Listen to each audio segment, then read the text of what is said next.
Hey, welcome back to the table.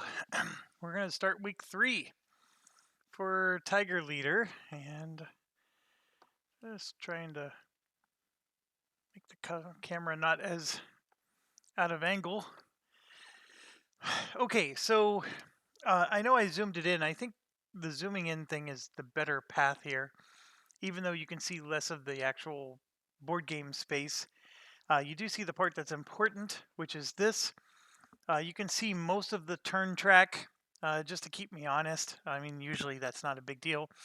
As far as the line goes, you can see the front line, and then at least our friendly side, and then of course their side is full of a whole bunch of units, just like this one. um, but just to give you a quick recap, this one is a building. You may be able to tell from. So it's a fixed unit. It does not advance. So that one will stay there. So we don't have a threat of him moving into friendly transit at all.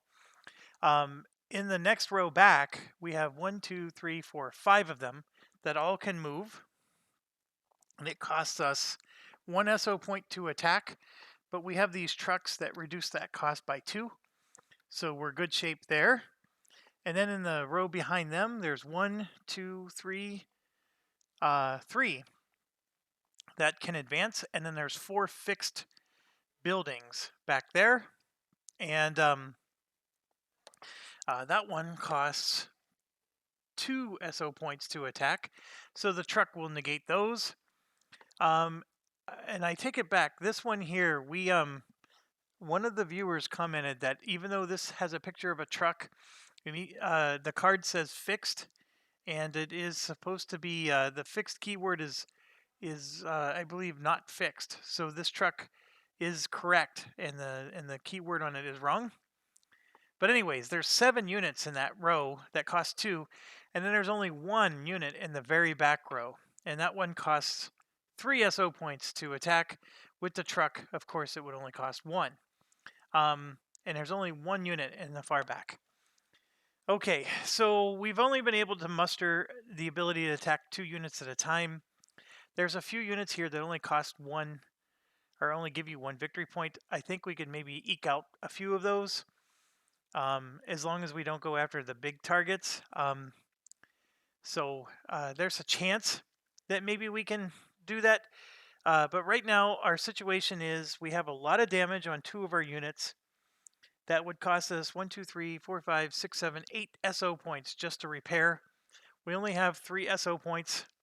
We need 9 to upgrade to the recon unit that we wanted. We could, for example, buy another infantry unit for 3. So if we wanted to have some more infantry, give us more units and more basically cannon fodder, there is a potential strategy there, and I don't know what the right choices are. At the moment, I don't want to spend 3 because I have to spend SO points just to send my Panthers into battle. And that's another problem. I'm just having a Panther costs me an SO point every time it goes into battle. Yes, you can bring a mechanic, and that eliminates the need to spend an SO point, but then the mechanic can't repair. So that's the problem. It's a or. He can pay for the large fee, or he can repair damage. And every week so far, we've only done 2 weeks, we've always needed to pay for repairs. In fact, we don't have enough mechanics.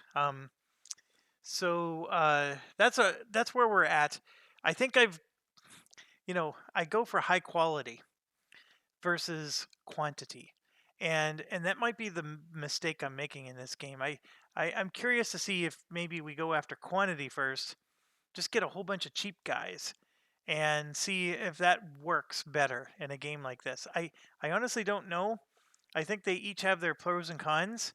The cheap guys are going to miss a lot when they attack. And so then you're going to have frustrating missions where 6 turns are going to blow by and you still don't have any progress. Okay, enough of that. Let's get going. Draw our card. And the card is pay 2 SO points or else you cannot purchase, replace, upgrade, or repair units this week. Holy cow. Cannot purchase. I'm okay with that. Cannot replace. I'm okay with that. Cannot upgrade. I'm okay with that. It's the repair part that hurts me. Whew.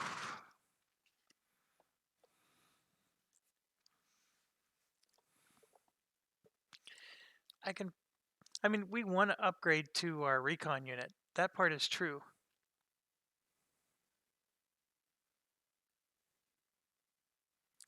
But I only have 3 SO points right now, so the chances of me getting to 9 by the end of this week is low. It's the repair that gets me. So if we can't repair, that means our mechanic can't do squat.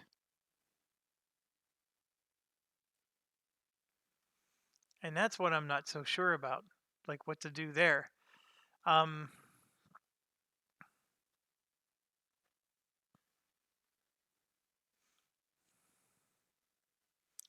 Well, the mechanic could pay my large fee. So I would still use the mechanic. I would save 2 SO points because I can send my Panthers into battle and just not pay the large cost. What I'm trying to decide is I really don't want to spend those 2 SO points. And I'm being stingy. And so could it get, if I don't do that, my mechanics wouldn't be wasted because I would be able to use them to save 2 SO points when my Panthers go into battle. So the issue is I can't repair. So whatever damage I take this week, I'm going to have to carry with me into the next week. That is now what this is not saying though is I can still use my medics. So I can heal commanders. All right, I'm going to refuse to pay the 2 SO points, and we're going to live with the consequences of that. And I'm nervous about that. That's a tough choice. Ugh. Okay, what are we going to go after? Well, one thing I forgot to do after the last week,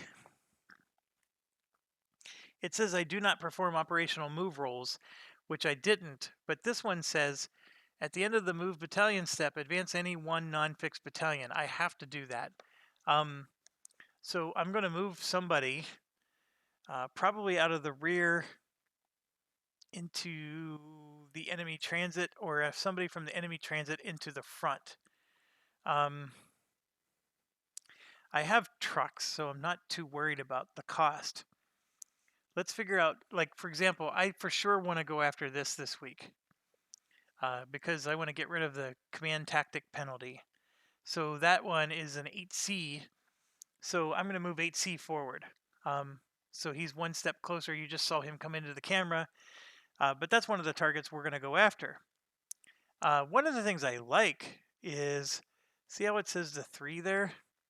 That's how many victory points he's worth. So I like how they write on them what the victory points are worth. So is 9 really worth 8 victory points? Holy cow. Let me look up 9. He's worth 8 victory points. Oh my gosh. There's some really juicy targets to go after in this game. We just got to deal with all these other annoying ones that are in the way. So let's say I wanted to go after this one. I think for sure we will, because that will eliminate this penalty that's been impacting us. This one, if we destroy this guy, they don't get to advance anymore. I'm sorry, that's the one that makes them advance. Never mind. This is the one I'm talking about. 1C here. Do not roll for battalion movement this week. So we can actually prevent them from moving again. I don't know if I necessarily need to do that this week. I'm just letting you know that this is a juicy one I've been looking at. And he's definitely near the back, but our truck would cover it. And then this one here that's on the front, 15A. Let's look that one up. What does he do? He's fixed, so he doesn't move or anything. He's just a standard one. So we don't have to go after him right away. Because he's fixed, he won't move. And enemy units gain +1 defense. Now, you could say this is where it gets weird. Like, does that apply to all battalions?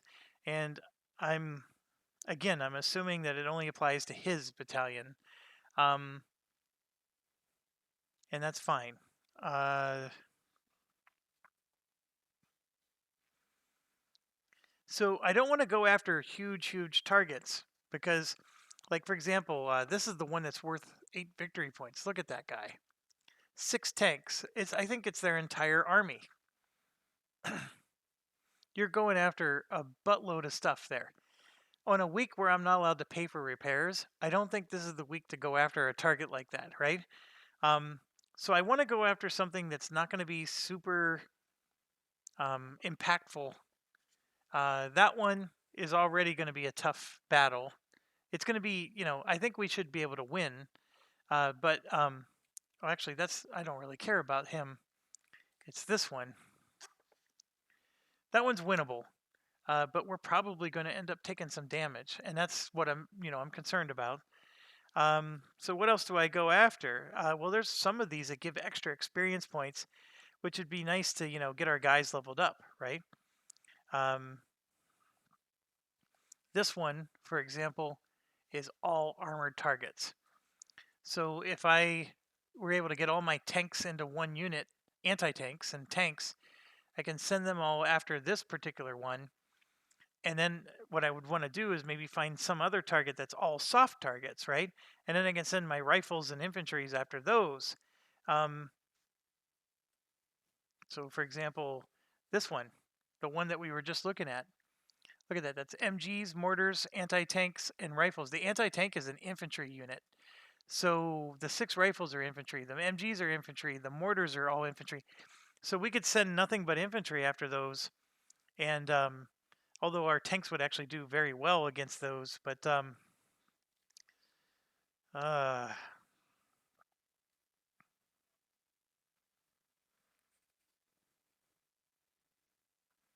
there's even like a machine gun nest one.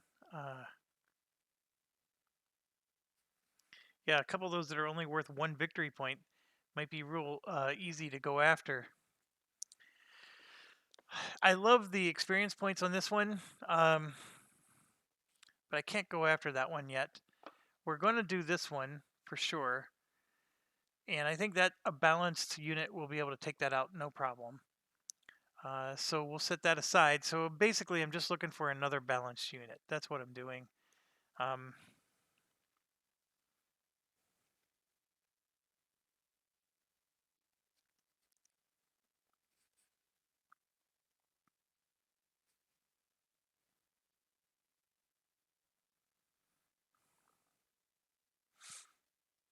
some of these are not very balanced, meaning that there's a lot of units in them.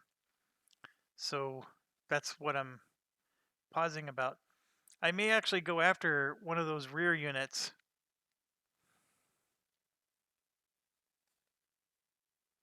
Yeah, let's do that. Let's because remember there's that really juicy one that gives us 6 SO points.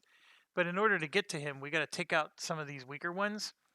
So we'll go for 5 victory points, which is what I said we need to do every week, right? So let's try maybe this mix. The buildings are, they do have a range of 2. The buildings are not pushovers. They have a soft and hard attack of 5. So um, it doesn't matter which unit is going after them. I could, for example, go after that machine gun nest with all soft targets and probably get away with it. But I think what I'm going to do is just going to divide them up normally, and we're going to just do half and half. Now, I've been constantly giving experience points to my first crew. Like, we've been using the same crew to go on the first mission, and then the same crew. So, like, I have a Team A and a Team B. Team A has always been going on the first mission, and then Team B is always going on the second. I could switch that around and send Team B after this one. The thing that sucks is I need to take this out because Team B uses command tactics. See these command tactics? That's what I'm trying to unlock, right? And Team B is the one that has them. So I'm going to send Team A after 2 bonus experience points again, and then Team B is going to not get bonus experience points, which That actually hurts. Let me see if I can find one that gives us bonus experience points, and maybe we'll go after that one instead. There is one. It's the large tank force that's nothing but armored units. I don't know. Um, that's not going to work because we have a machine gun nest and a rifle team and a transport. It wouldn't quite work. Let's see if there's another one. Yeah, that one's way too many. This one gives 1 experience point. Yeah, it looks really tough. That one looks really tough too.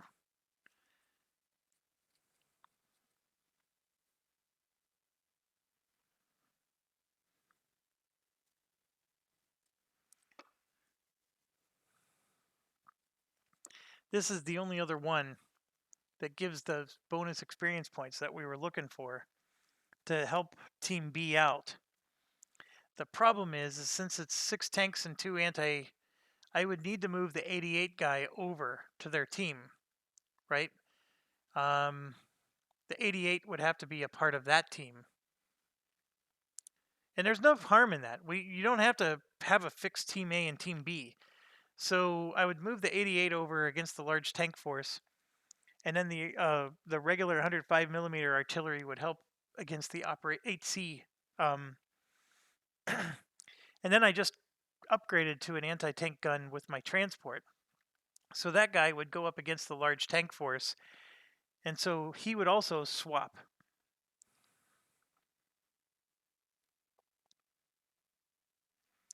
Or the other thing I can do is just send Team B after this guy, and who cares if they lose 1 tactic? Because the tactic is only going on my artillery guy. Actually, the transport gets a tactic now too. But he would have to go against that one. Yeah. I'm not going to overthink this. Team B is going after this one. Team A will go after this one. And final answer. That's it. Final answer. All right. So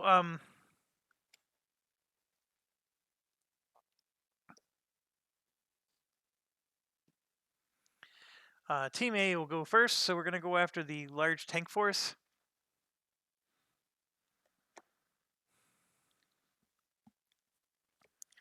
Okay. First, I guess we draw the event card first. This one, by the way, the little bonus cards we have set aside, one of them, we don't have to pay SO points to attack into the enemy rear. This one's not going to cost us SO points anyways, so no worries there. The other one is I get to add 1 to my rifle, anti-tank, and machine gun team attack rolls next battle. As much as adding to the anti-tank might be helpful on this one, I think rifle and machine gun teams usually don't need the help. So should I use that on this one? I have 2 anti-tank guns in this battle, so I'd be adding 1 to both of their rolls. Yeah, we're going to use that. This is the infantry cohesion. So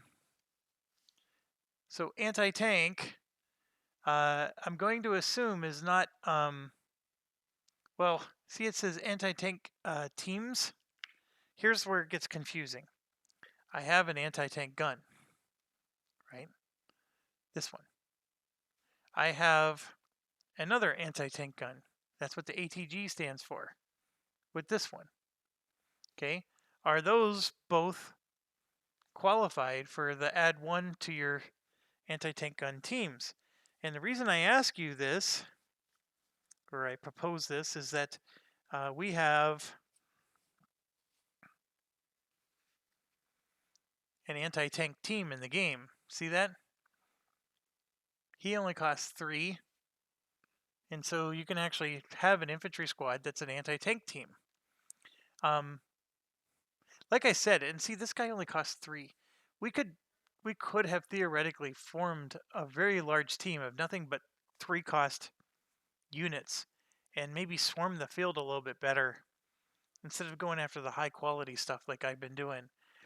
So when it says rifle, anti-tank, and machine gun, it has the word teams. And so I'm thinking that that's team. And here's why I say that. Because the rifle squad is a team. And then the machine gun squad is a team. See that?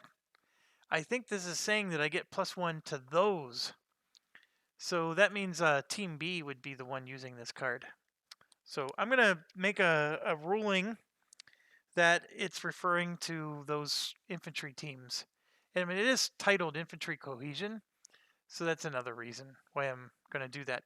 So I'm going to say we're not going to use that with our anti-tank artillery, and the anti-tank gun is not going to benefit. All right, this one has a light cover space. This one's from the base game, so that means these two are light cover, even though it doesn't say so. Here's two more light cover spaces, so the enemy is going to get a lot of cover. There's another light cover space. Here's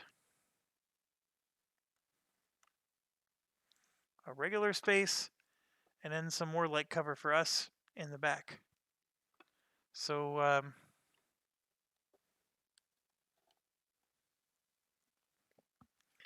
right, for this particular one, they use 6 tanks. There's 4 of them. And let me look inside of their... Yep, here's 2 more. Their tanks are formidable. I don't know what kind of tanks the Americans are using, but they're very good. I'm assuming they're like some kind of combined arms representation, because obviously a Sherman by itself is not that good compared to like our Panthers, but they're amazingly good. I guess the one thing about this game is we get to take multiple hits before we die, and they only take 1. So 6 tanks and 2 armored cars. That's all they have for this one. And before we put them out... Oh, I never revealed the event card that we drew, did I? All German and Allied units have a maximum attack range of 1 because of heavy fog. That's not good. But that's affecting us for this mission. Actually, it is sort of good because their tanks have a range of 3 just like ours do, and they have 6 of them, and we only have 1. So technically speaking, that puts them at a big disadvantage. So first things first, our Panther. I'm going to put it in light cover. I'm going to put our 88 in light cover as well. The 88 is going to hurt a bit because he normally has a range of 3, but that's reduced. The number of battle turns is going to be 6. We have a machine gun nest. Not very helpful in this mission. I probably should have moved him to the other mission. And I could still make that choice now.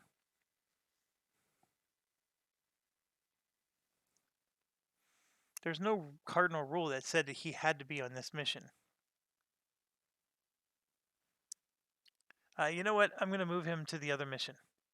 So I'm just going to leave the machine gun nest here. We have our Panzer II, which is damaged beyond all belief. I'm going to just put him here in light cover. He has suspension damage, so he can't move. And then we have a... I was grabbing a unit that looks like a transport, but that's because we upgraded him. He's now 761, and I'm going to pause this video while I try to find his token. Okay, I found him.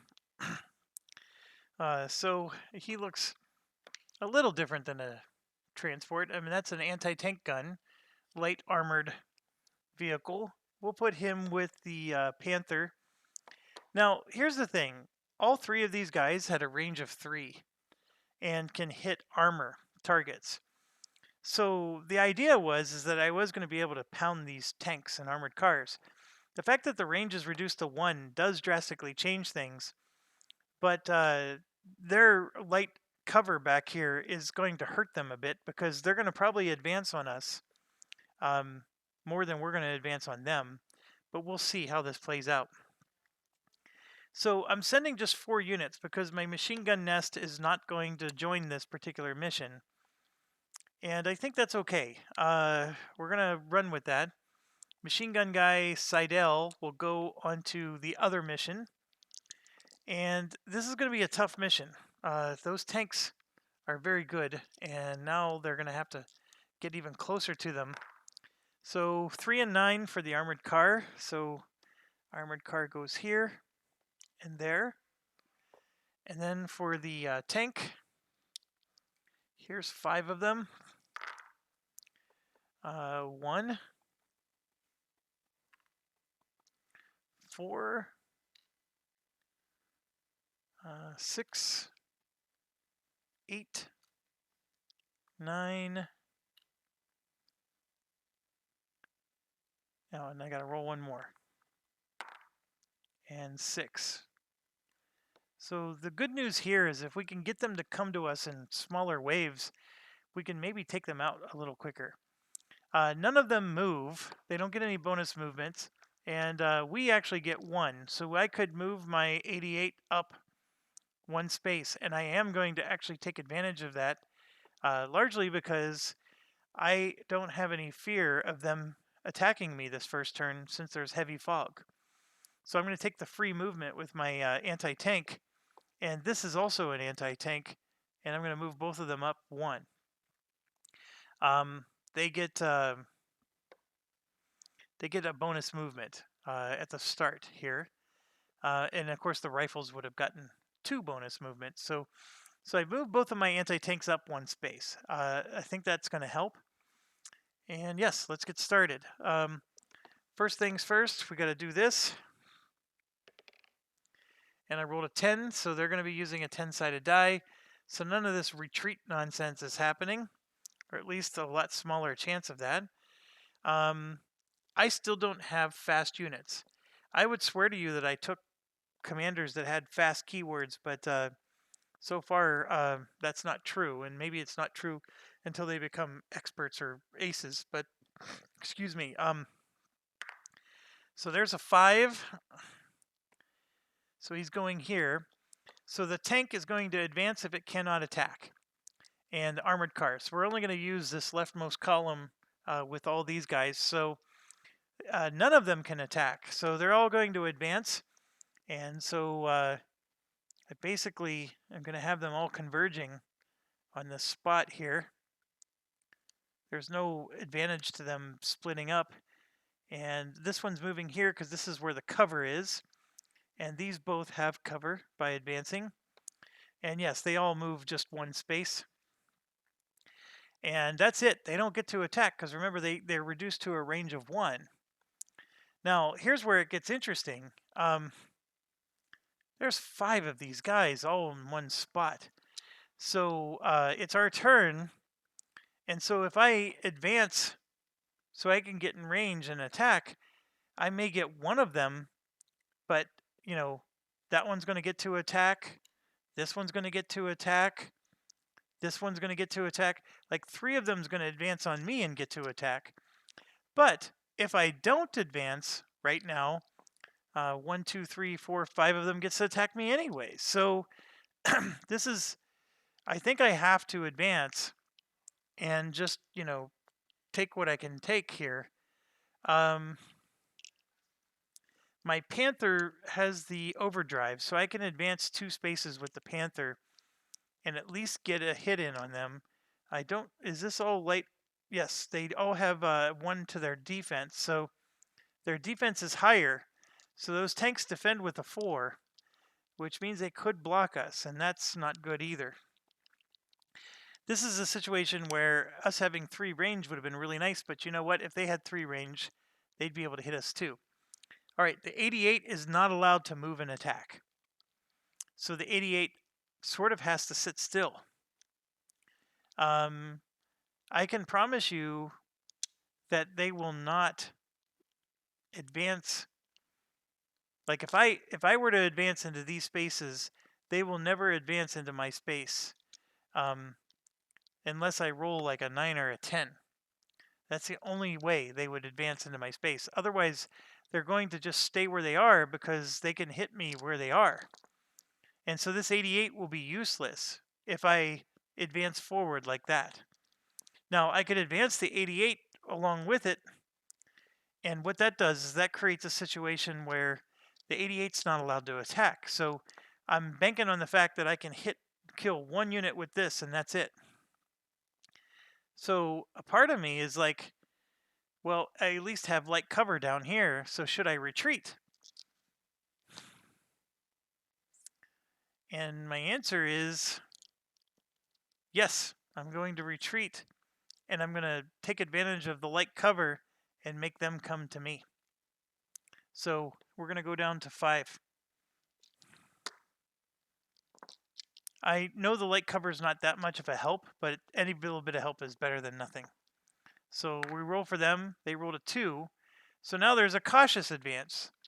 Advance only if by doing so it cannot be attacked. Well, that is actually true. So all of these will cautiously advance. So will this and that. And so that brings us to the end. And so once again, we could decide to move forward and attack, or we could sit put. I could advance up with my tank, because remember, my tank is best at range 0. That would be an interesting situation. They would all be able to attack my tank, and it would only be my tank that they would attack. So the problem we have is they're going to get to attack us first.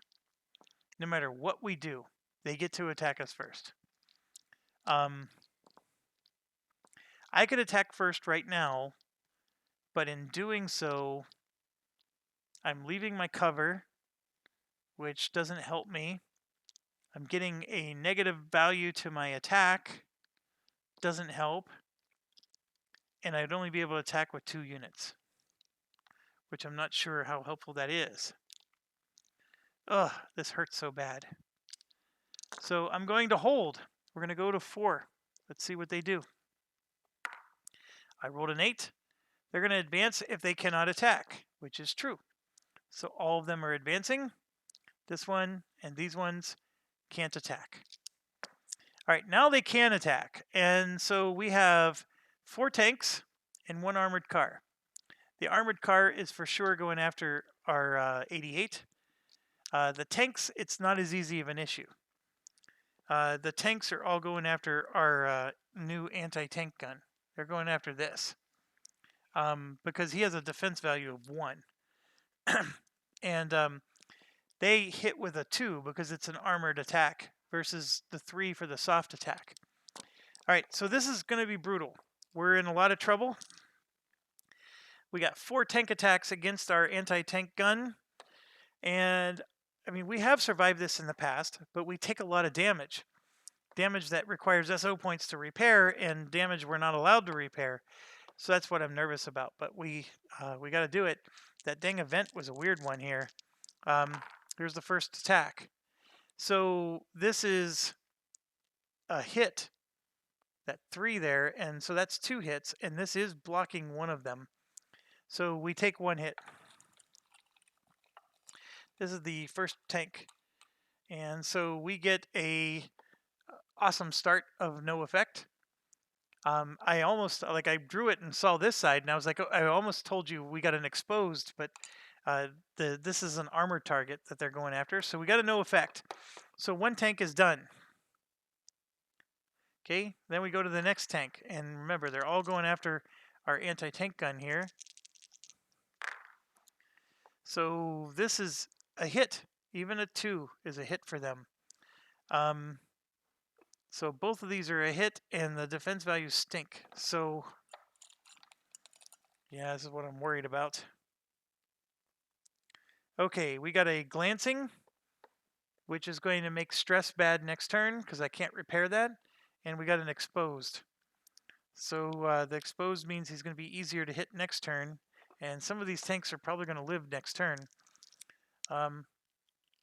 Could they go after the Panzer II? Yes, they could. Actually, the Panzer II is also an armored target one space away. I didn't even think about that. So I'm actually going to change these 2 tanks to go after the Panzer II.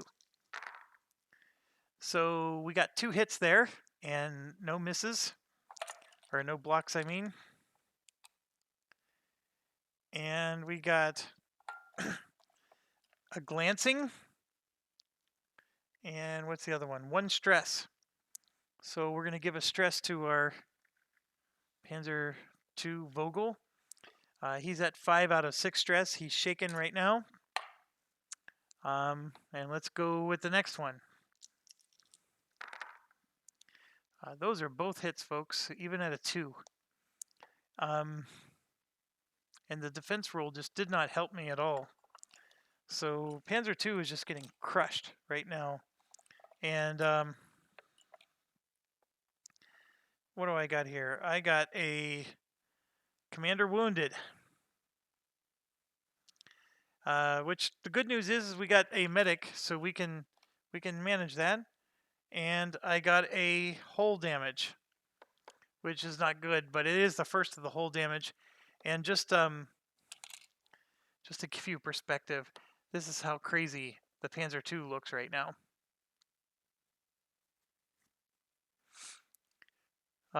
Just bad, bad, bad. The glancing was the one we just got.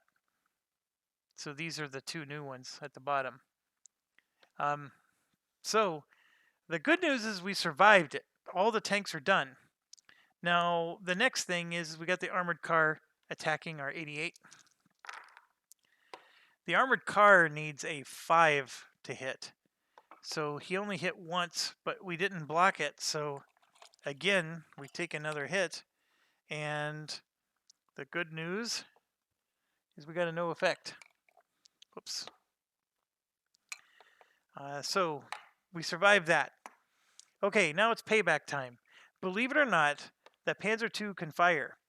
He's got gun damage, which means he can't fire 2 spaces away. He has MG damage, which means he can't fire 0 spaces away, but he can fire 1 space away. So let's roll for him first. We're gonna go after.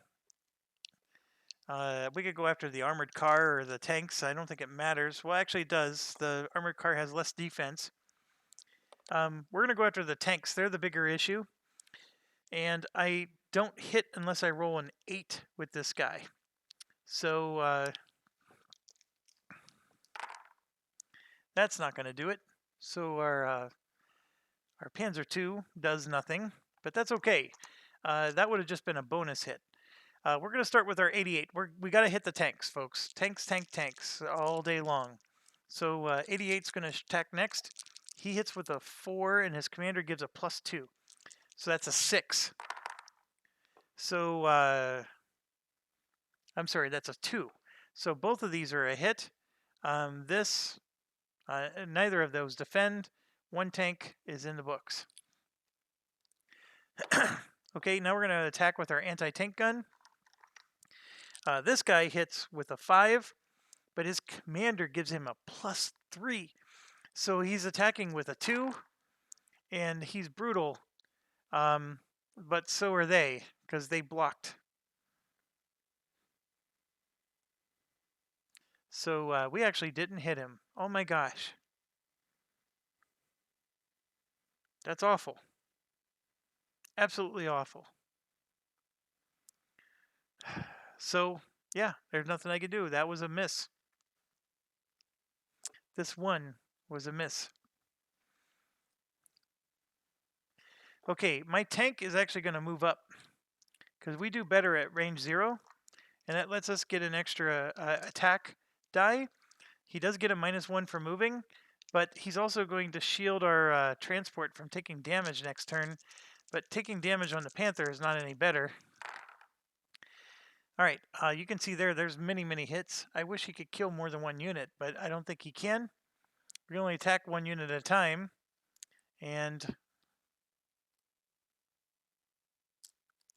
we definitely got the tank. And I'm pretty sure that is the case. You can only get 1 unit at a time. I want to make sure I'm not... I know the enemy can never shoot more than 1 unit at a time. So what about us?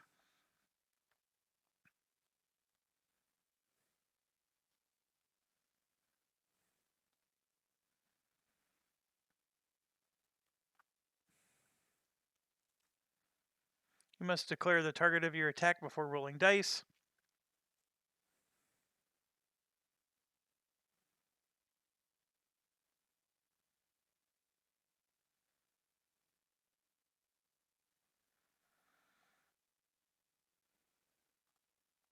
Yeah, that's all.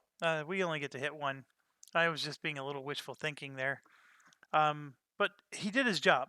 He killed the one that he was supposed to kill. Okay, so just sanity check. They're at half strength if they're down to 11 points. This is 2, 4, 6, 9, 12, 14. So they're not down to half strength yet.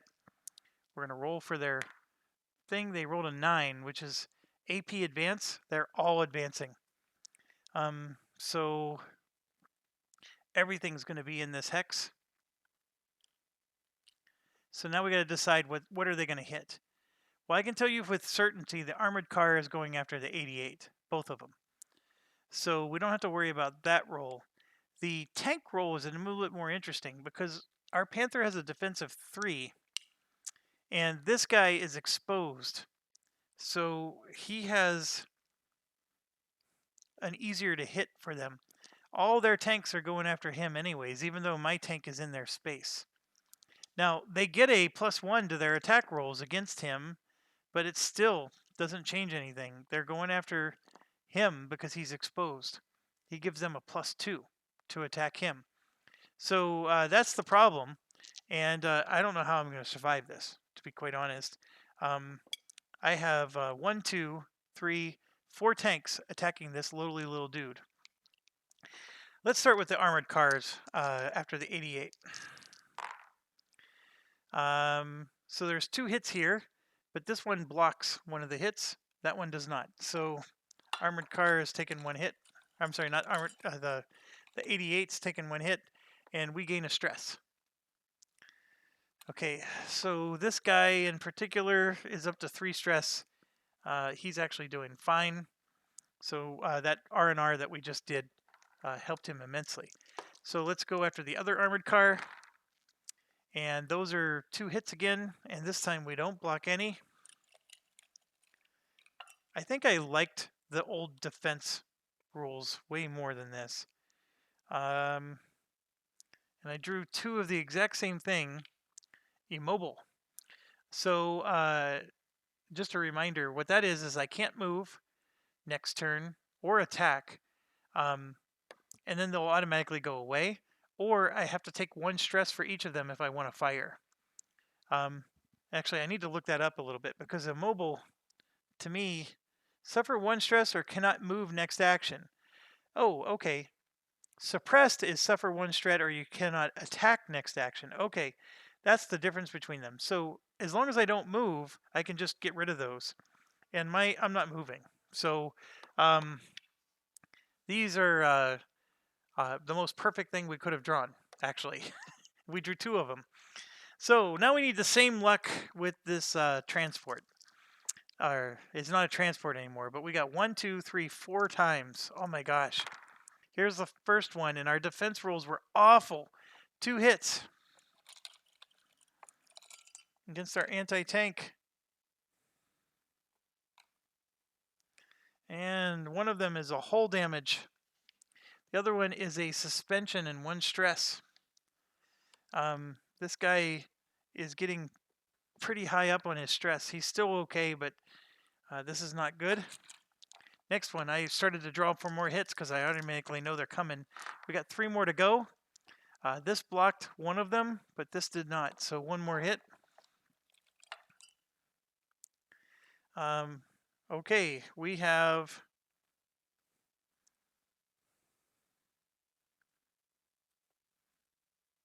an MG damage. MG damage means that he can't attack at range 0, so that doesn't hurt us. So we've made it through 2. Let's get a few more here.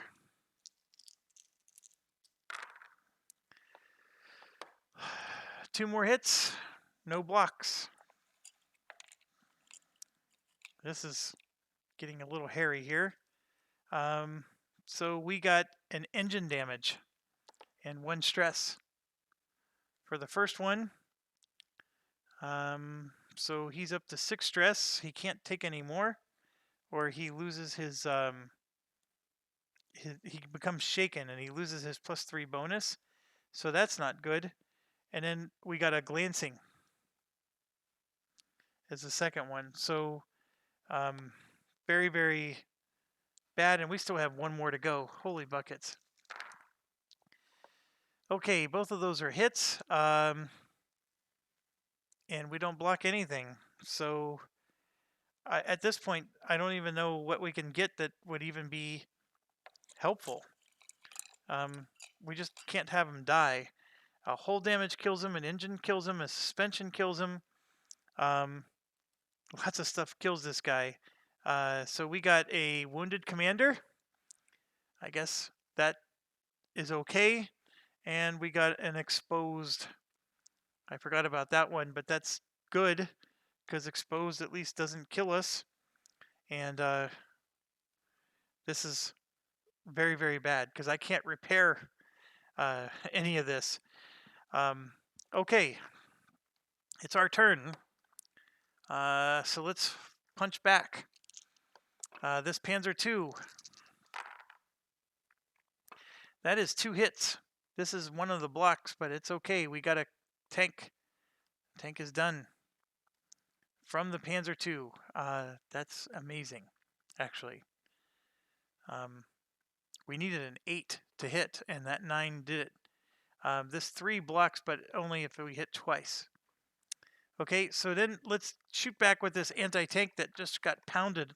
He still gets a +3 to his roll, and that's 2 hits there, folks. This did block the first one, but not the second, so another tank is down. And then we're going to use the 88.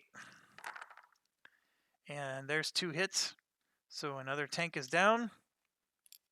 And we have our tank, which is almost a guaranteed hit. Yeah, those are guaranteed, so all of the tanks are eliminated. So our 88 is still in trouble, but the anti-tank is not. So it's their turn. They are definitely reduced to half strength.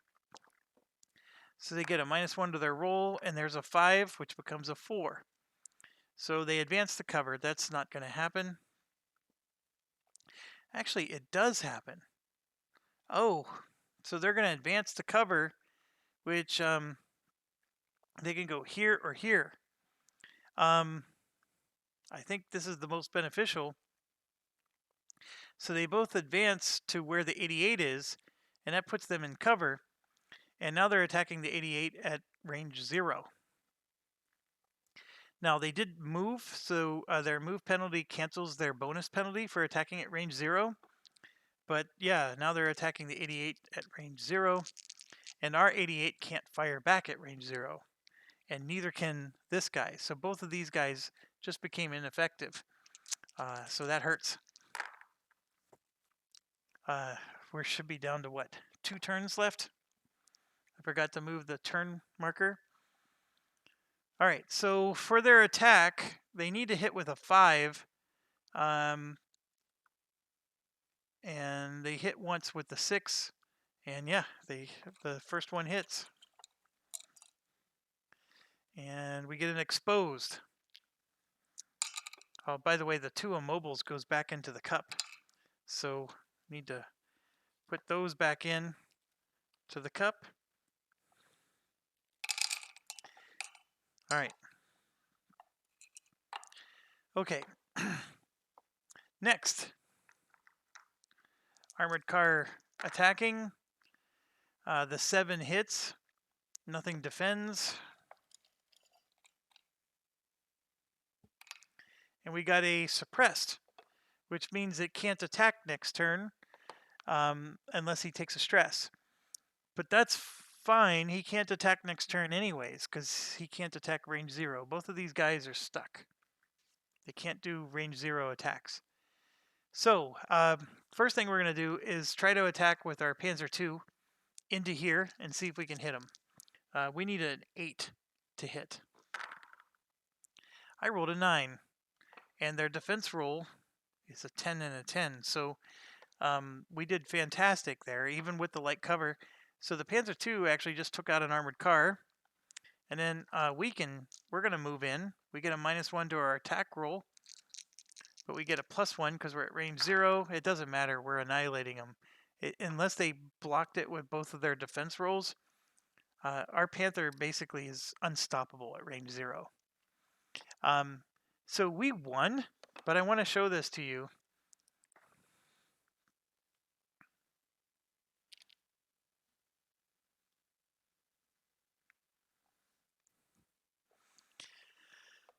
So this Panzer II costs 5 points.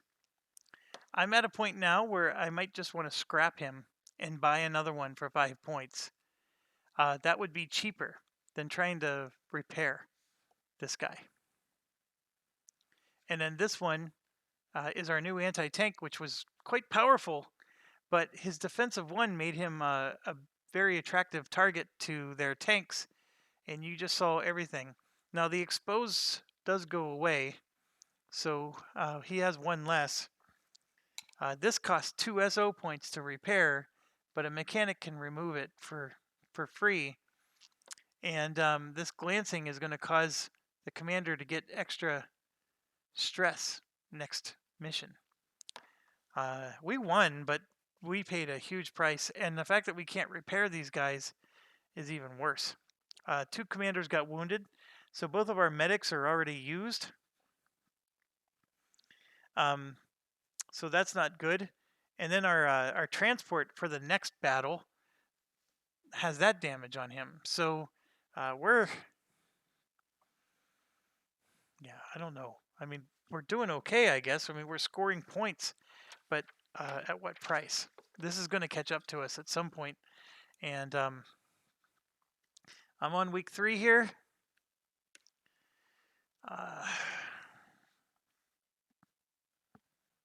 What is this? This is 19A.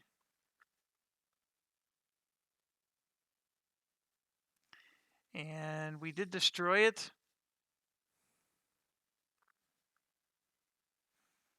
And we got 3 victory points for this, which is what we wanted. And then as far as experience points goes, we get 2 extra. So Beck gets 4 experience. And 4, 7, and 10 is a level up for Beck.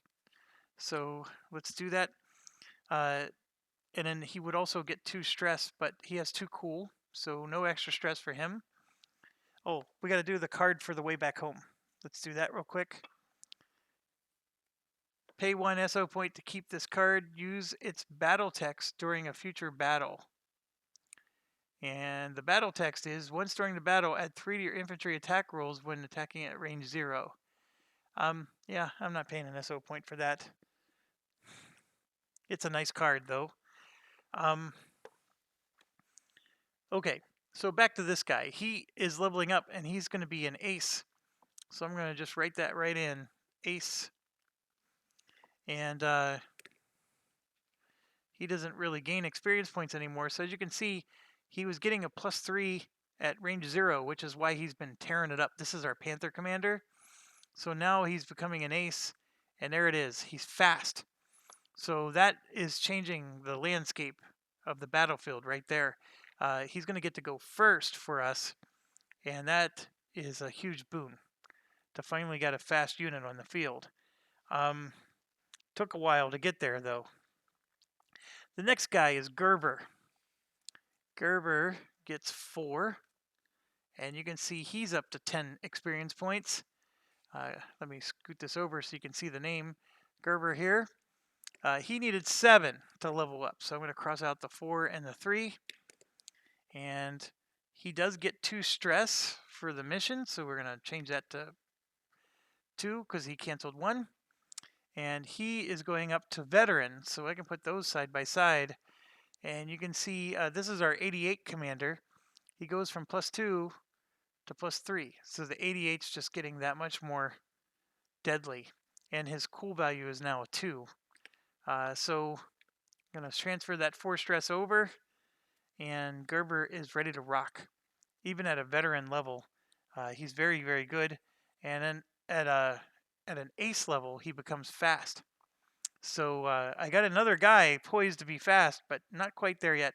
He needs 10 more experience to get there. He's at 3 of those 10. So he needs 7 more. That's a lot.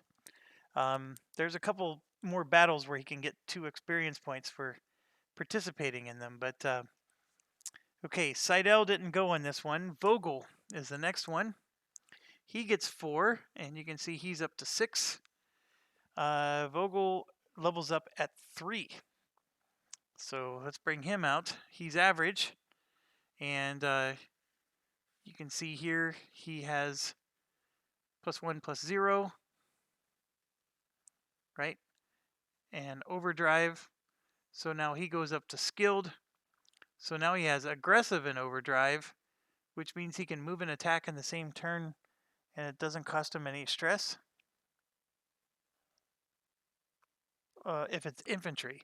That's right. He's the one that's a confused commander. He doesn't command infantry, the jerk. So aggressive is like the most stupid skill ever. That has to be some kind of DVG mistake. But yeah, he now has a +0 at range 0, and he's the commander of the Panzer II. You know, the crappy one. But he's leveling up fast. I don't know what the aggressive is going to do for him. I probably should do a Google search. And you saw that he has 5 stress, and I forgot to give him 2 more. He's actually at 7. So he's shaken, but not stirred. So, and he's wounded. So one of the medic points is going to have to be used against him. And then Bach, he gets 4. And, oh, by the way, to level up, Vogel required 3.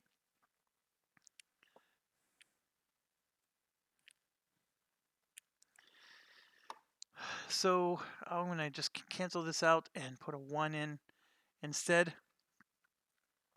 He's at 3, and actually he levels up again. He just got promoted to skilled, and he levels up again.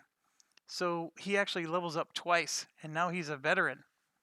Wow, that's really impressive. And yes, now he's a +2, +1, and he has 1 cool. So, and he still has 7 stress though, and you can see that makes him shaken, but not stirred. And he's still wounded. All right, now we go to the other wounded guy, Bach. Like we said, he got 4 experience points. He needs 8 to level up, so nothing for him. He does get 2 more stress, which puts him at 8. That means he's shaken. He can actually go all the way up to 11. Okay, so we're done with the mission stuff. We're at an hour. That's pretty average.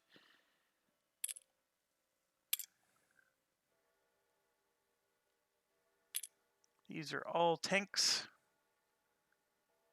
The Americans said tanks for the memories. So we're beating them back in Italy, but we're paying a bloody price for it. And at some point, I don't know if we'll be able to, we're going to have to take a break or something. So right here, enemy tanks gain +1 range. This is the one we just battled. And what was awesome is the, if you remember, the card said all German and Allied units have a maximum attack range of 1. So the card that we drew neutered the ability that the enemy had against us. So they could have attacked at range 4, but they didn't get to because of the card we drew. So we actually got luckier than, I mean, it looks bad, and it is bad. That was just a difficult mission, and we probably had no business doing it with just 4 units. But we did, and we survived for another day. But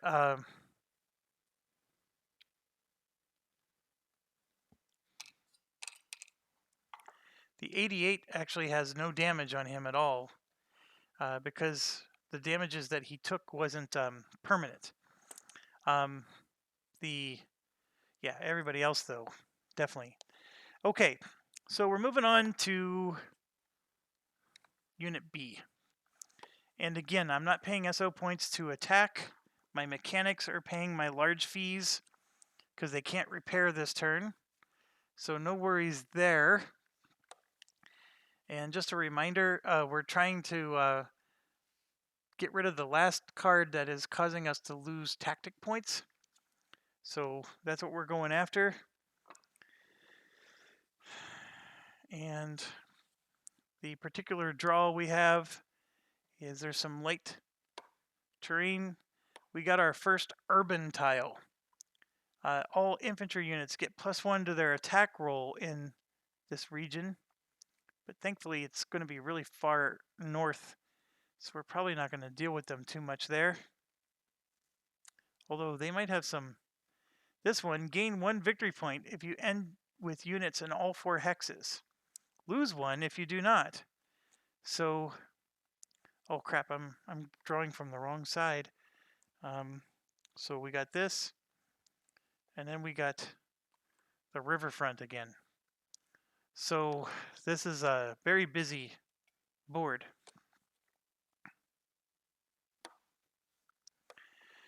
Okay, well, we know about this one. This one is really nice, but also can be quite deadly for us. I do have the machine gunner from Team A that's helping us in this one. And we want to take these spaces to get a victory point. So now it doesn't look like you get any cover. Oh no, actually they're heavy cover. These are heavy cover spaces, all of them. So interesting.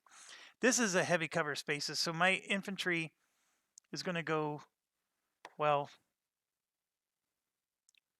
if you remember, you start the game on this side of the river, and then this guy gets to advance once.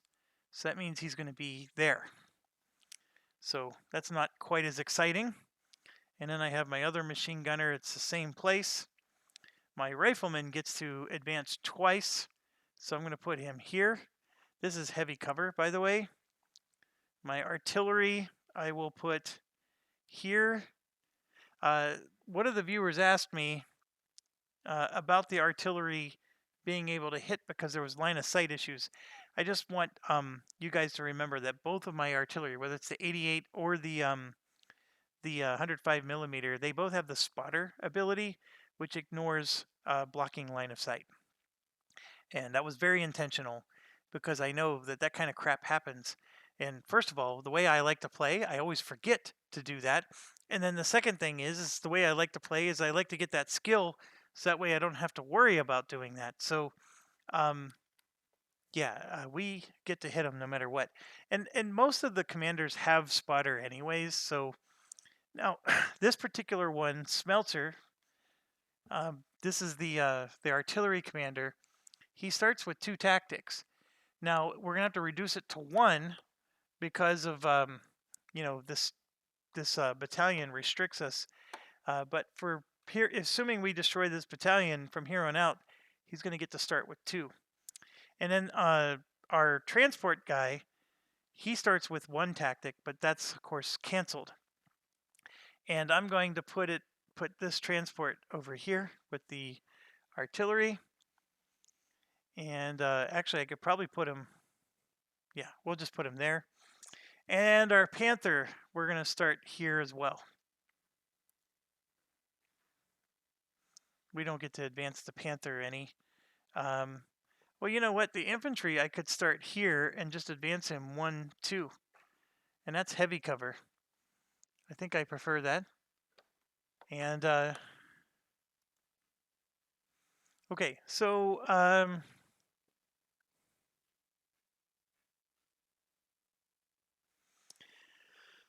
So I think, see how I'm still in this tile down here? I could just start them in this tile and move them up so they're already one further tile in. And we have to be careful because when they start, they're going to get to advance as well. Their anti-tanks and their MGs both get to advance once. And then they have 2 tanks and 2 armored cars that won't get to advance. The idea is we want 1 unit in all 4 of these spots by the end in order to get a victory point, which is worth trying. The more big thing is I want the 5 SO points, right? The thing that stinks is both of these would move into the same spot, right? And then I'd have to move one of them yet again to get them into one of the other spots. By having them here, yeah, they're still further back. Fine, we're going to leave it like this and see how this plays out. My transport, for example, can move one of these light infantry or these machine gun nests with them. So that's a possibility as well, but maybe he's going to end up moving our artillery. I don't know. I'm worried. I'm trying so hard to get up into these heavy techs or heavy areas that the enemy is going to end up doing the same. So did I draw our card yet? No, I did not. So let's see if that affects anything. After placing enemy units this battle, you may move each of your rifle HE units each up to 2 hexes. Well, there you go. That's actually going to solve the problem for us. So I'm going to be able to get these machine gun nests placed in these heavy areas, and we're going to be good. They're going to be susceptible for attack, yes, but having heavy cover is as good as you can ask for. And with them having a defense value of 2, I mean, they're not going to have a defense value of 4. That's as good as anything in the game. So, okay, let's place the enemy units. So first things first is they have 2 tanks, and as always, the tanks are always hard. They're very good even against soft targets. The armored cars aren't as scary, but they do seem to hit. The MG units, we agreed, are very scary if they're up close. And because I keep moving forward, they're going to be up close. Those 2 anti-tank units are, they're scary against our tanks, but not so much against the soft targets. And I'm just sorting some of the units here. And here's those MG units. So let's roll for their MG units first. See where they end up. I rolled a 1 and a 3. That's good because they start in the back. And then they're going to get 1 free advance, right? So this guy will advance into cover. And so will this one. And this is heavy cover, so he'll go to this one. Okay, now let's start with the anti-tank. 9 and a 6. So the 9 is here. And the 6 is here. This one will advance into the light cover, and he will advance into the heavy cover. All right, and then the 2 armored cars, 3 and 7. There's 3. There's 7. And then the 2 tanks, 6 and 6, which are both here. And remember, they shoot 3 spaces away, the tanks do. So we are in range of those tanks. And our artillery here doesn't have a lot of stuff in his range, but he at least sees 1.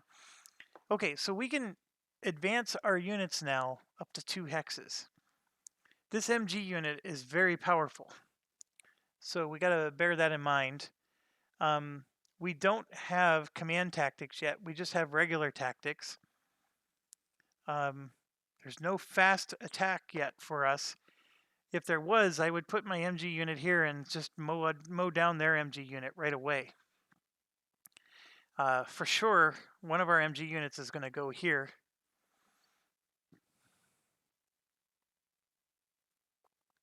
And you know what? I'm going to put the other one there. And then since the rifle unit can move twice, I will put it there. I know that doesn't seem ideal, but the MG units can at least spread fire in those directions. And the biggest issue is my artillery is going to be out of range for most of what's going on. and I'm going to be able to transport it though. And of course, my tank is out of range for a lot of stuff. We're going to take some hits, folks. But I think that in order to get the one victory point, we're at least poised to do our best.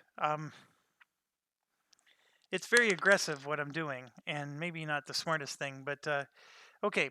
Once again, we got to do this, and I rolled a 4, which means they're not going to be as aggressive. They're rolling the 6-sided dice, but this is that same scenario that made us lose, quote unquote, the last time. If they're reduced down to 9 points, they'll start retreating. Okay, they get to go first. Nothing I can do about it, so let's roll. They rolled a 4, which puts them to here, and so they're going to, the tank and the armored car is going to advance to cover. The rifles and the machine guns are going to go adjacent cover. So let's just start with the tank. This is light cover here, so they're going to go ahead and move there. So is the other tank and the armored car. So they all advance. The MG here is going to go to adjacent cover, which that works. The AT is advanced to cover, so they're going to go ahead and move into here. This one is already in cover, but he's advancing to cover. And then this one is MG adjacent cover. So yeah, no worries there. He can move here or here. We get to choose, but I'll go ahead and move him there. Armored car will go into heavy car cover. So we're going to get attacked a lot. The good news, though, is our artillery is now in range. And my thought is that this transport is eventually going to go here, and that's how I'm going to score the victory point. But right now, the transport's in the back. And, oh boy, we are definitely getting attacked. So let's start at the top. And I'll try to sort these. We'll do the suggested method of top left, bottom right, right? So let's start with these. Okay, first of all, that MG nest of theirs is going, they advanced. Everything advanced. So they're all getting negative attacks. But the MG is going to attack inside of his own area. And so he gets a bonus, which cancels his advancement penalty. So he rolls and hits with a 2, folks. There's nothing I can do about it. I just got to hope my defense roll works. So, oh my gosh, he rolls and hits with a 2, and look at what I just rolled. You got to see that. I didn't manipulate that at all. He just rolled 2 1s. Oh, some days it just feels so glorious. Now, we even rolled a defense value of 2, and that was a waste. We would have blocked one of them, but he didn't hit. Oh my gosh, that was amazing. We're not going to get as lucky, though, in the other one. So this guy's done. And I mean, he's literally done because he's sitting in a spot with our MG nest. He's not going to be as lucky as we were. This anti-tank guy, he only has a range of 1. He wants to hit our Panther, but he can't. So he's shooting at us with a 7. So this is not good odds for him. This 8 does hit, though. What a jerk. He hits us with an 8. So MG nest. This is 922. So this is from Team A.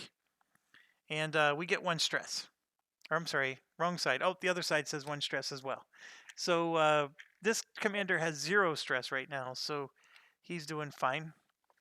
All right, the other is an anti-tank, and so he's also going to attack the MG nest.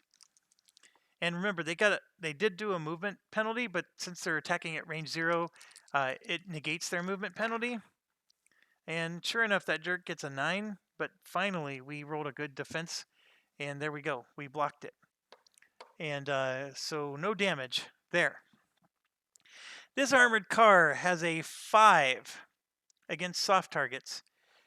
Both of our guys have a defense value of 2. I'm going to have him attack our infantry and not the MG nest. So, yes, we're going to do that. And here we go. That is 2 hits there.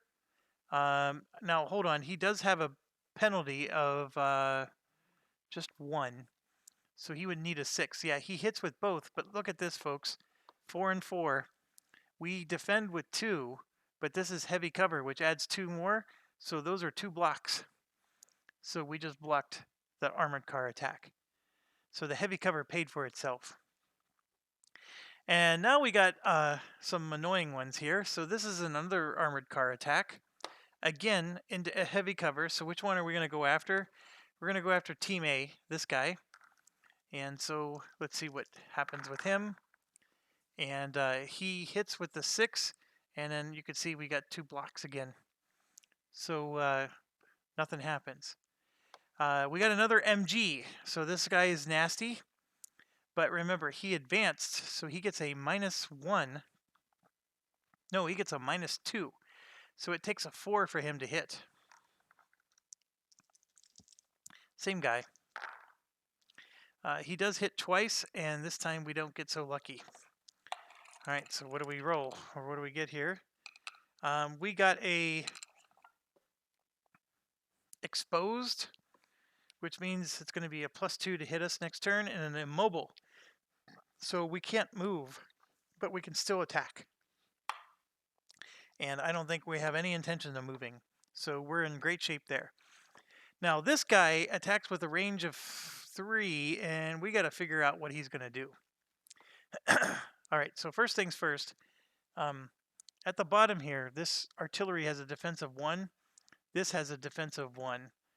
And so we have to look at, okay, what's the easiest to attack with? They have an armor-piercing attack of 2. So the transport is light armor. Never mind. That's not a armor. Oh no, that's an armor target. So this guy can be hit with a 2. Okay, but he gets a -2 attacking at range 3, so it takes a 4 to hit him. All right. He has a soft attack. Well, actually, it's a 5 because he moved. These guys moved, so they get a -1 to their attack roll. So it's going to take 5 to hit this transport. It's going to also take 5 to hit the Panther, but the Panther has a higher defense, so the transport will get the target. Now, the MG nest here has a defense value of 2. The tank rolls with a 3, so that becomes a 5, and then it becomes a 6. So you can see that it actually requires a higher roll value to hit the MG nest. And it's just because he has to use his soft value of 3. Hold on, why did I say he needs to add 2? No, he doesn't need to add 2. He just needs to add 1. So this is a 4 to hit. So this MG nest is actually easier for him to hit. So both of these tanks are going to attack the MG nest. So I can attack this one and this one, or just have both of them attack one. I'm going to have both of them attack this one. So so they're going to use their soft attack. And you can see that I said they needed to have a 4 to hit, right? So they got 1 hit in, and we did not block it. This block doesn't count.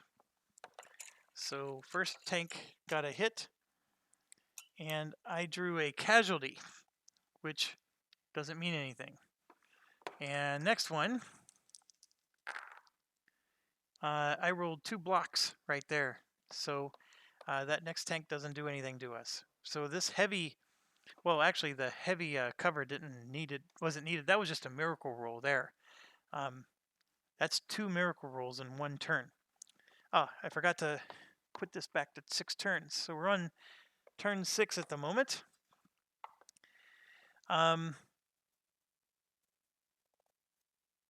I totally forgot that I have a tactic. So my artillery could have attacked fast. So I guess I will just save that and use it later. And what a moron move on my part. But let's start tearing them apart. These anti-tank guys are very bad against my armor. So as long as I stay back with my tank and my transport, I'm okay. But I may not be able to continue to do that. The MG guys are the largest threat. So I'm going to use my artillery here and attack this MG guy. My artillery... Oh, if I was a marksman, I get to ignore their cover, but that's not the case here. I'm going to just attack this MG guy here in light cover. So let's go ahead and do that. I hit with a 6, but my commander gives me a +2. And there's a 10 right there, and that's a hit. So MG gone. Okay, artillery did its job. My transport guy is shaken. So he has a lot of stress, and he gets a -2 to his rolls. He only hits a soft target with a 6 in the first place, so I'm not going to put a lot of banking on the fact that my transport can hit anything. I was thinking of moving him up here and then trying to attack one of these anti-tanks. Those anti-tanks can tear my transport apart.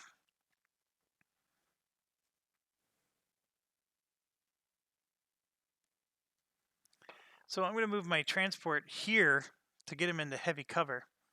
And then we're going to do a shot into here, but he gets a -2 to his roll. Like I said, I need an 8 to hit. I do get a 9. And their defense does get +2, but that 8 is not good enough. I actually hit an anti-tank and killed it. That's awesome. So this guy's down, and so is this one. All right. Next.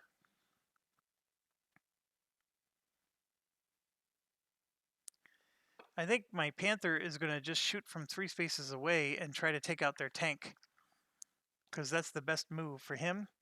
I get a +1 to my die roll from my commander, but a -2 because I'm shooting 3 spaces away.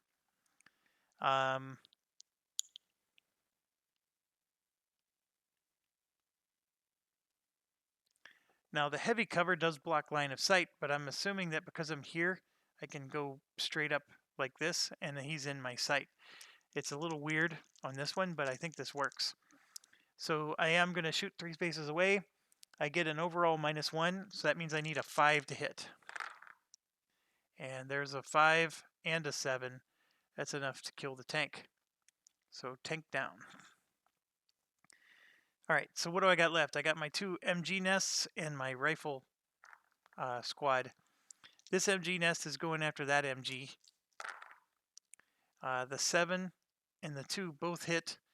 The 3 blocks one of them, and it doesn't matter. I just needed to hit once. So MG's down. And then this particular MG, we're going to go after the anti-tank crew that's next to them. And I rolled a 2 and a 1. The 2 hits. The 1 does not.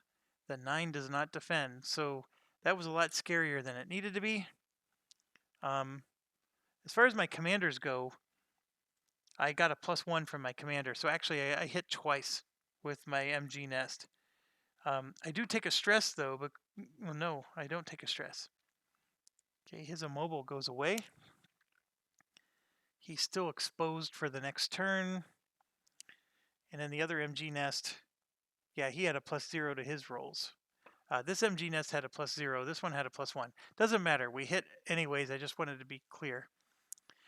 This rifle teams can only hit hard targets if they're in the same space as the target.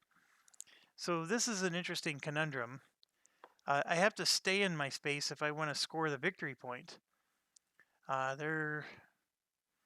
That armored car, I don't necessarily want it attacking us, so let me think about this for a second. My rifle team can only hit AP at range 0. They get -2 attack when moving, and if they move and attack, they gain a stress, but I do have the aggressive skill, which allows me to move and attack. So you know what I'm going to do? I'm going to move and attack. I use my aggressive skill so I don't gain the stress, but I do get a -2 to my attack, but I'm at range 0, which gives me a +2, so it cancels. And here we go. 2 6s are a miss.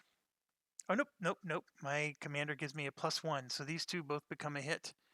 Thank goodness for the commander. All right, so, and just, that commander gives me a +1 at range 0. That's what let me move and attack without taking stress. And then right there's the +1 that I needed. And so I rolled 2 6s, as you can see, and the unit himself only hits with a 6, or I'm sorry, hits with a 7. And so those would have been 2 misses, but that +1 from that commander was all that was necessary to get the kill. So after just one turn, we just knocked them down to 2 units. So this is a job well done, I'm going to say. They have 5 points, so they are reduced to half strength. So with 5 turns left to go, they have to subtract 1 from their die roll. Now I'm okay with rolling a 1, and of course I don't. I get a 6. Advance if cannot attack. That's not going to happen. So they're going to stay where they are, and they're going to attack. This guy is exposed, so he gets a +2 to their die rolls, so they are both attacking him. Doesn't matter anybody else. 922 is exposed, so they're going after him. We'll start with the armored car. We rolled a 10 and an 8, so this is a hit. That is not, even with the +2 to the die roll. Well, we do take a hit, and I got a no effect. So very happy with that. Now we do the tank. The tank gets 2 hits, and we roll the worst defense of all time against that. So 2 hits.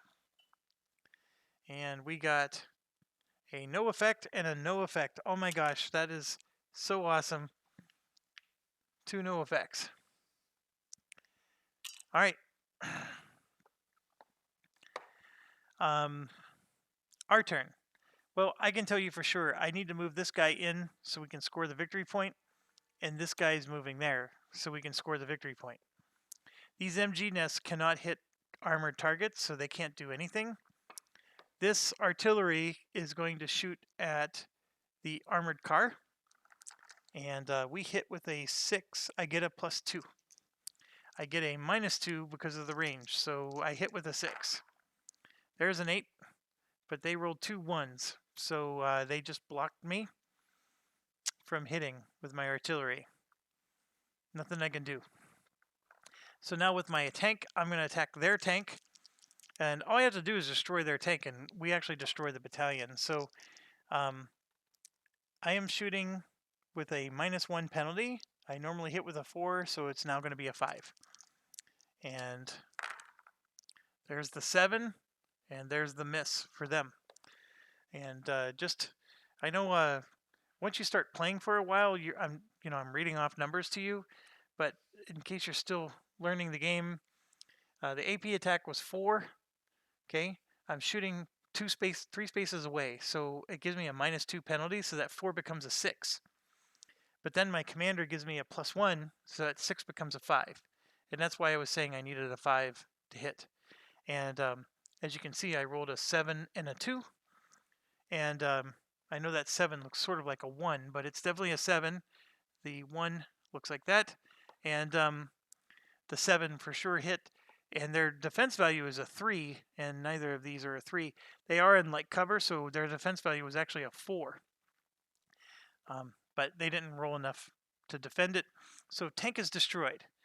Now, they're down to just 2 points, and the reason why I said that the battalion's destroyed is if we reduce them to 4 points or less, the battalion's over. So we destroyed the battalion. So all kinds of awesomeness is happening here. First of all, we get another 5 SO points because that tile came up again. This tile is magical. When it works your way. We get 1 extra victory point because we have a unit in all 4, and that was actually harder to do. The only reason we pulled that off is because I had the extra unit from Team A. Team A is losing the exposed. That doesn't stay, but the casualty stays with him, so he does carry that with him. Okay, let's get rid of all the units.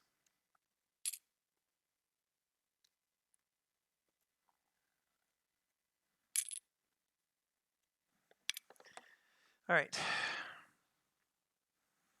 It's an anti-tank, an anti-tank.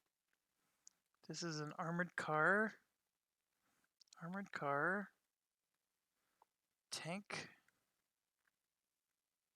MG, tank, and this one's probably in the MG, right? Their MGs are actually really tough. Okay, this is our infantry, our transport, our machine gun nest, and our Panther and our artillery. So I think if I were to redo this, because people were asking me, like, what do you recommend?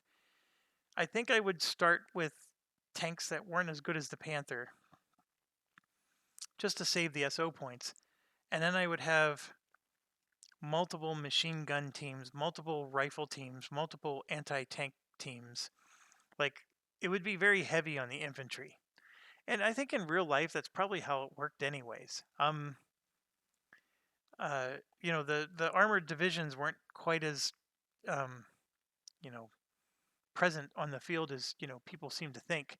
I still think that this game favors you going that path than the path I'm going.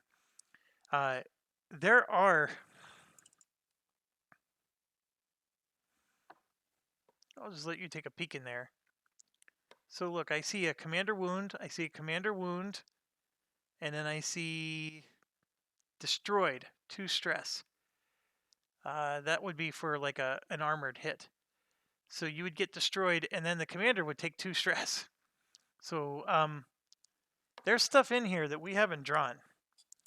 And I think that on a given day, look at this one. This one is just awful. Here, I'll put it over here on this camera.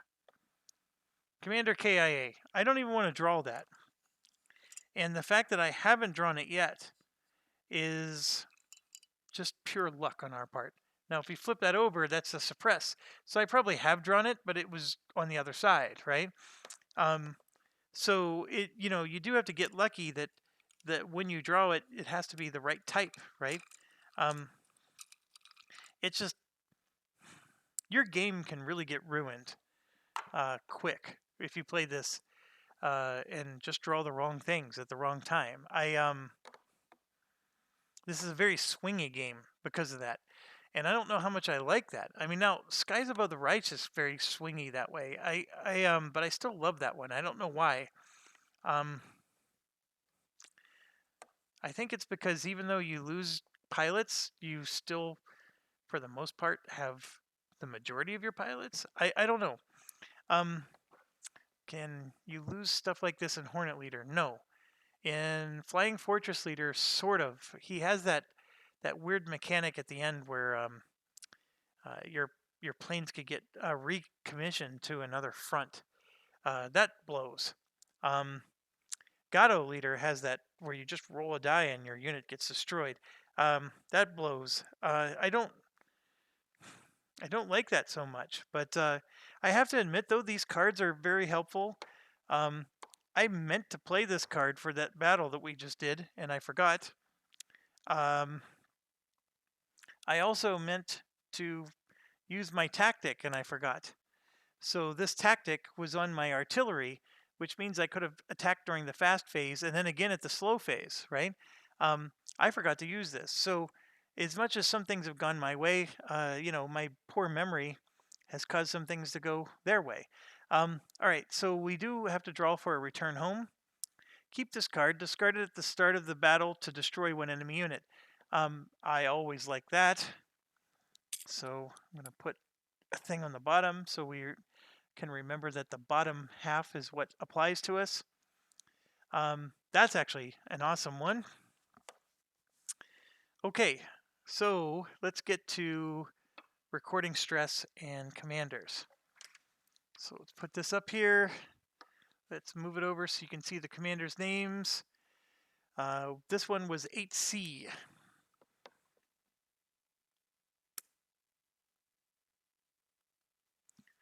All right, and then we got 3 victory points for this one, and then we ended up getting a 4th one because of that tile. So we actually scored 7 victory points this time. This was a good week considering we're not allowed to repair. I should have probably gone a little bit lighter on this week. Okay, so experience-wise, we get 2 for destroying the battalion, and then the card says we get 2 more.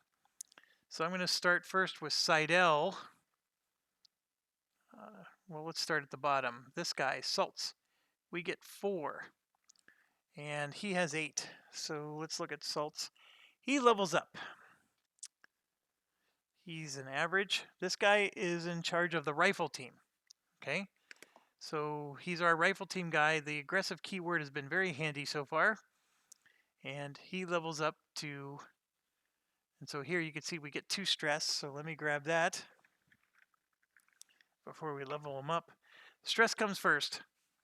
And then he levels up to skilled. And so now he has a +2 and he has the close combat ability. So that means he gets an extra die if he's at range 0. It's almost like overkill, but it's good. He's a little stressed out. At 5 stress, he's shaken. So that's a bit of an issue. All right, next guy. What do we got? Ziegler. Dirk Ziegler is going to get 4. Ziegler is our machine gun team on Team B. And all 4 levels him up. So he still keeps that 1 that he has there. So he's going from average to skilled. He's our medic. And we flip him over, and now he has a tactic. Good timing, because now we don't lose tactics anymore in battles. So I got to remember to start using them, though. So yes, he is our machine gun nest guy, and he has a tactic, which that could be very powerful. All right, moving on up. Hallelujah to the east side. Seidel, he gets 4. And then I'm going to cross it out because 4 is all he needed to level up. And Seidel is on Team A. He's the machine gun guy on Team A. And he gets 1 stress for the mission. So move him to 2. Ziegler got 2 stress. I forgot to give those to him, so he's up to 4. All right, so he levels up to average. I'm sorry, skilled. So here you can see he's +1/+1, and he's cautious. Right? He's got the cautious means he can't move and attack. Now he's +1/+1, and he's aggressive. So he's become a big boy now, wearing his big boy pants. All right, Seidel, well done. No longer cautious. Okay, next up is Kosh. This guy is our Panther commander, and I'm guaranteeing you 4 is not enough. Nope, he needs 8, and he's skilled. What did he start out as? I didn't write it down, but I crossed out 6. Did he really only start out as average? I guess so. I thought the Panther commanders were going to be, okay, well, I guess he's just skilled. So yeah, he needs 4 more experience before he can level up. Then, Albrecht, 4. So he's up to 8. Albrecht only needs 4, so he levels up. And I keep forgetting, sometimes you got to check them, because they may level up more than once. So like Salt's there, when he just leveled up, I forgot to cross off his experience, didn't I? He needed 5 to level up. So I'm going to cross off 6 and give him 1. All right, and now he needs 7. Seidel needs 5. He has 3. Albrecht is leveling up right now, and he has 4 left over. What I'm confused about with Albrecht is he only needed 4 to level up, so he should have leveled up twice. So I think that 4, he should be at skilled, and he should have been for this battle, but that's okay.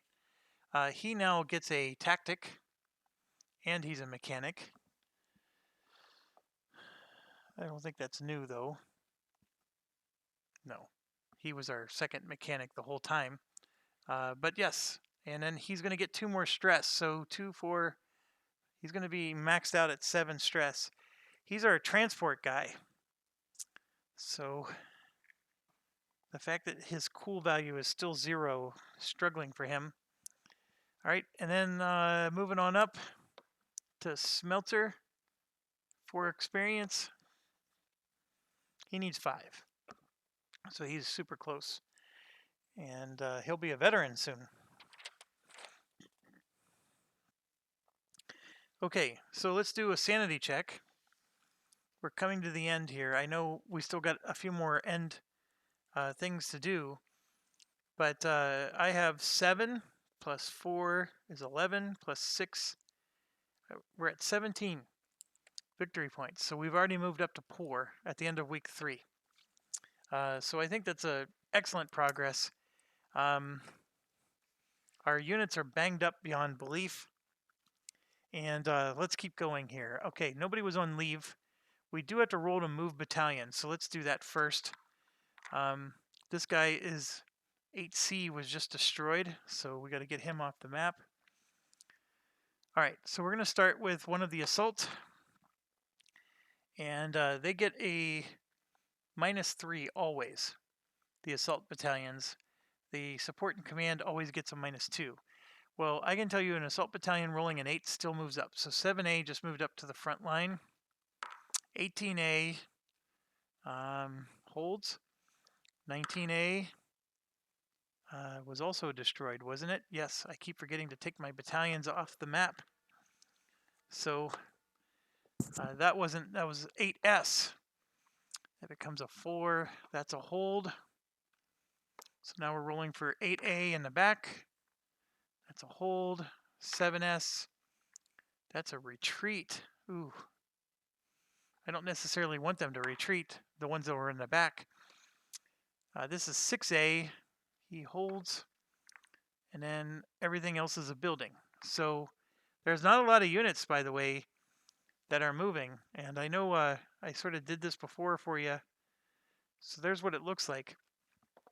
And I just want to point out, see these that I'm pointing at?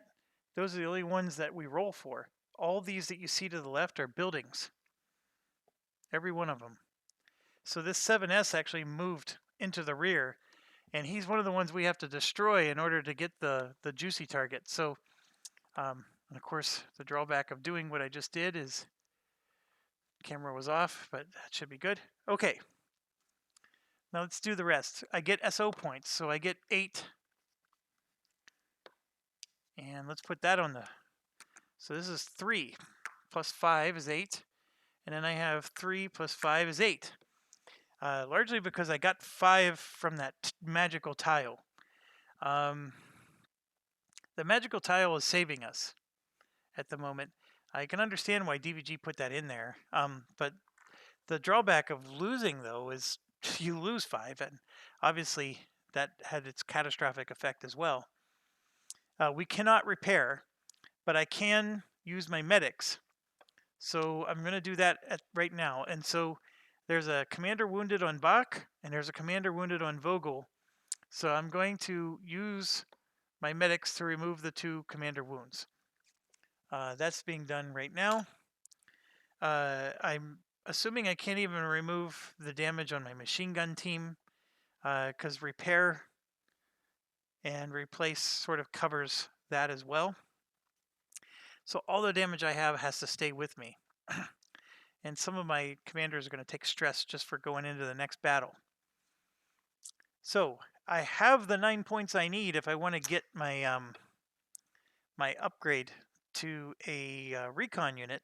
However, the unit that I want to upgrade is damaged and needs 2 repairs, so I can't do that. Also, I'm not allowed to upgrade this turn anyways. So what I'm going to do is I'm just going to hoard my SO points.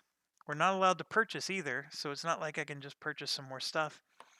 So I'm going to just keep it, and we're in great shape for next week.